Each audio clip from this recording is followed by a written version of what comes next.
Assalamualaikum my dear students, welcome back to my channel Amjad Siddique biology. आज हम first year की biology का जो चैप्टर नंबर 2 है उसमें हम सेकंड टॉपिक के बारे में हम डिस्कस करेंगे जो कि है फंडामेंटल बायोलॉजिकल मॉलिक्यूल्स और बायो मॉलिक्यूल्स। मतलब फंडामेंटल का मतलब क्या है, जो बेसिक मॉलिक्यूल्स है, जो लिविंग ऑर्गेनिज्म जो सेल्स में पाए जाते हैं उसको हम कहते हैं फंडामेंटल मॉलिक्यूल्स। और ये जो फंडामेंटल मॉलिक्यूल्स है ये बेसिकली सेल के प्रोटोप्लाज्म में पाए जाते हैं। प्रोटोप्लाज्म हमने पढ़ा था कि ये साइटोप्लाज्म प्लस न्यूक्लियोप्लाज्म की कॉम्बिनेशन से बनता है। मतलब protoplasm mean cytoplasm plus nucleus या cytoplasm plus nucleoplasm is called protoplasm and it is the living matter of the cell।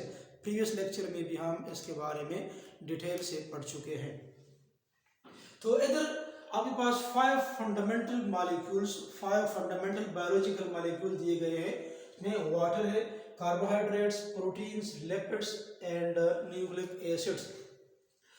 अब इसी को हमने 1 बाय 1 डिटेल से पढ़ना है कमिंग लेक्चर्स में, बट इधर मैं आपको थोड़ा सा इसके बारे में बता दूं जो कि एमसीक्यूज पॉइंट ऑफ व्यू से इम्पॉर्टेंट है। उसमें फर्स्ट ऑफ ऑल है वाटर। अब वाटर क्या होता है? It is the most abundant of all molecules of protoplasm, जो 70 to 90% होता है। अगर एमसीक्यूज आ जाए कि सेल में सबसे ज़्यादा अबंडेंट मॉलिक्यूल कौन सा है, सारे मॉलिक्यूल्स में से सबसे अबंडेंट कौन सा मॉलिक्यूल है, इधर ये मेंशन नहीं है कि ऑर्गेनिक है या इनऑर्गेनिक है, बस इतना मेंशन है कि मोस्ट अबंडेंट मॉलिक्यूल्स कौन सा है। तो फिर आपके पास एमसीक्यूज होगा वाटर। तो वाटर 3/4 आपकी बॉडी का वेट बनाता है और ये सबसे ज़्यादा अबंडेंट कंपाउंड है। अब अगर क्वेश्चन आ जाए कि what is the most abundant inorganic compound, तो तब भी आपके पास वाटर मॉलिक्यूल है, क्योंकि वाटर क्या है, इनऑर्गेनिक है। अब सेकंड नंबर पर अगर हम आ जाए तो अबंडेंस के लिहाज से तो फिर प्रोटीन है। वैसे बुक में जो सीक्वेंस दिया गया है आगे, वो आपके पास वाटर के बाद कार्बोहाइड्रेट और प्रोटीन है। बट अगर हम अबंडेंस वाइज देखें तो प्रोटीन में क्या है, next to water protein are the most abundant organic molecule in the cell. Generally अगर हम कहें कि प्रोटीन जो है ये सबसे अबंडेंट सेकंड नंबर पर अबंडेंट मॉलिक्यूल है। Next to water protein second number पर अबंडेंट मॉलिक्यूल है, अगर यहाँ पर ये ऑर्गेनिक और इनऑर्गेनिक मेंशन ना हो। लेकिन अगर आपको आ जाए एमसीक्यूज में कि Which one is the most abundant organic molecule, तो ऑर्गेनिक मॉलिक्यूल तो फिर सबसे ज्यादा सेल के अंदर फिर प्रोटीन है। अगर एमसीक्यूज आ जाए which one is the most abundant inorganic molecule, तो फिर स्पेसिफिक हो गया, फिर आपके पास वाटर आएगा। ठीक है, अगर आपके पास स्पेसिफिक नहीं है कि ऑर्गेनिक है या इनऑर्गेनिक है, तो आपके पास एमसीक्यूज है dash is the second most abundant molecule, second most abundant molecule will be the protein. अगर ऑर्गेनिक मेंशन किया तो फिर प्रोटीन फर्स्ट नंबर पर, अगर ऑर्गेनिक वगैरह मेंशन नहीं है तो फिर प्रोटीन सेकंड नंबर पर है। अब थर्ड हम आते हैं कार्बोहाइड्रेट की तरफ अबंडेंस के लिहाज से। सो नेक्स्ट टू प्रोटीन के बाद कार्बोहाइड्रेट्स अकर इन अबंडेंस। अब प्रोटीन के बाद जो आपके पास सेकंड ऑर्गेनिक कंपाउंड है वो आपके पास फिर क्या आपके पास फिर प्रोटीन है। अगर ऑर्गेनिक मेंशन ना हो, आपके पास एमसीक्यूज हो dash is the third most abundant molecule, तो फिर थर्ड में फिर आपके पास कार्बोहाइड्रेट आता है। फोर्थ आपके पास है लिपिड्स स्ट्रक्चरल बिल्डिंग मटेरियल होते हैं, हेट्रोजीनियस ग्रुप ऑफ कंपाउंड है, स्टोरेज ऑफ एनर्जी के तौर पर भी इस्तेमाल होते हैं, सेल मेम्ब्रेन के स्ट्रक्चर को बनाते हैं। ठीक है, तो थोड़ा बहुत लिपिड के बारे में बाकी हम डिटेल में पढ़ेंगे 1 by 1। Nucleic acid mean DNA और आरएनए, पॉलीन्यूक्लियोटाइड। अब ये डीएनए बेसिकली क्या होते हैं, store house of genetic information. इसके अंदर इंफॉर्मेशन स्टोर होती है, आपकी बॉडी के अंदर जितनी भी इंफॉर्मेशन है ये सारे बिकॉज ऑफ डीएनए हैं। और डीएनए और आरएनए इसका मतलब है, तो अगर हम ट्रांसक्रिप्शन और ट्रांसलेशन, ये आप लोगों ने सुना होगा, ट्रांसक्रिप्शन जब डीएनए से मैसेंजर आरएनए बनता है, ट्रांसक्रिप्शन। ट्रांसलेशन जब मैसेंजर आरएनए से प्रोटीन बनता है, ट्रांसलेशन। इसको हम कहते हैं प्रोटीन सिंथेसिस या सेंट्रल डोग्मा भी कहा जाता है। तो डीएनए और आरएनए की वजह से ये ट्रांसक्रिप्शन और ट्रांसलेशन होते हैं। तो ये कुछ फंडामेंटल बायोलॉजिकल मॉलिक्यूल्स है जो कि आपके टेक्स्ट बुक में मेंशन है। अभी जो फंडामेंटल बायोलॉजिकल मॉलिक्यूल है या और भी आपके पास बहुत सारे मॉलिक्यूल होते हैं, इसमें फंक्शनल ग्रुप, क्योंकि इसका स्ट्रक्चर, इसका कंपोजिशन, इसके फंक्शंस एक दूसरे से मुख्तलिफ होते हैं। और इसमें स्पेशली जो फंक्शनल ग्रुप होता है, it add to the diversity of organic molecule. Organic molecule को डाइवर्सिटी देता है, इसको एक प्रॉपर शेप देता है, मतलब एक डिफरेंट स्ट्रक्चर देता है, बाकी से इसको सेपरेट रखता है। और फंक्शनल ग्रुप होता क्या है, basically it is an atom और group of atoms, they provide characteristic properties to a compound. For example आपके पास है हाइड्रोक्सिल ग्रुप है अल्कोहल, कार्बोक्सिलिक ग्रुप है एसिड, अल्डिहाइड ग्रुप है जो कार्बोहाइड्रेट में पाया जाता है ग्लूकोज में, अमीनो ग्रुप भी तो ये अमीनो एसिड में पाया जाता है, ठीक है। तो डिफरेंट आपके पास फंक्शनल ग्रुप्स है, ये किसी भी ऑर्गेनिक मॉलिक्यूल को डाइवर्सिटी देता है, उसको वेरिएशन, उसको स्पेसिफिक बनाता है। तो इंशाल्लाह कमिंग टॉपिक्स में हम इसके बारे में डिटेल से डिस्कस करेंगे। अभी हम आते हैं, दो किस्म की रिएक्शन है, कंडेंसेशन एंड हाइड्रोलाइसिस, जो इन्वॉल्व होते हैं in the breaking and synthesis of biomolecule. Biomolecule की फॉर्मेशन हो, बायोमॉलिक्यूल की डिग्रेडेशन हो, ठीक है। तो इसमें ये दो रिएक्शन इन्वॉल्व होते हैं। एक को हम कहते हैं condensation reaction, also called dehydration reaction. Second one is called hydrolysis. सबसे पहले कंडेंसेशन रिएक्शन को हम डिहाइड्रेशन कहते हैं। इसको हम डिहाइड्रेशन इसलिए कहते हैं कि इससे हाइड्रेट वाटर मॉलिक्यूल रिलीज होता है, प्रोडक्ट्स में आपके पास वाटर मॉलिक्यूल रिलीज होता है, इसी वजह से इसको डिहाइड्रेशन रिएक्शन कहते हैं।